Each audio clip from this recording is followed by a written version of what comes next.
The old man blew out a breath in front of him and a dead old woman was summoned. John saw the princess's mother and told her what he wanted to do. He wanted to make him agree to marry the princess, but he was refused. It was impossible for an ordinary man to marry the princess. At that moment, the old man in charge of the underworld brought out a plate of delicious cakes that could nourish her body if she ate one. It's a rare thing in the underworld. If she agrees, the food will be hers. Looking at the soul cakes, the old woman had to give in. Meanwhile, the king and the princess were eating. And suddenly the figure of the princess's mother appeared on their plates. She told the king that she had agreed to John marrying the princess, and asked him to prepare for the wedding immediately. When she heard her mother's words, the princess turned around and left. She didn't expect John to do this impossible thing. John and Lisa returned from the underworld, and on the boat John thanked Lisa for her help. Lisa told him that John had a good heart and hoped it would last forever. But an inexplicable sadness came over him. After one night, the ship docked and John couldn't wait to get back to the kingdom. But when he turned around, he found Lisa in her fish scale cloak. It was time to say goodbye. Lisa jumped into the water and disappeared. After saying goodbye to Lisa,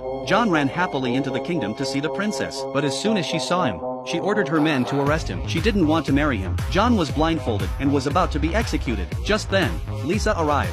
Wearing a fish-scaled cloak, she gave it to the princess, and if she let John go, the cloak would be hers, and she could swim in the river and be the princess there. After listening to Lisa's words, the princess couldn't wait to put the cape on. But suddenly there was a flash of light and the princess was swept up into the sky and fell into a barrel as a fish. The princess cried out and tried to change back, but Lisa told her that she had already changed her identity. Suddenly the wellhead began to flow out of the water and the river god came out of the water and took the barrel in his arms, and from then on the princess would be with him forever. Lisa's chains fell off her hands and she became a normal human girl. John ran over and looked at Lisa, and he couldn't calm down. Now that he knew who he had in mind, he walked over and put a seal on Lisa's lips. The two of them got on the stove and prepared to go back to their human home and lived happily ever after.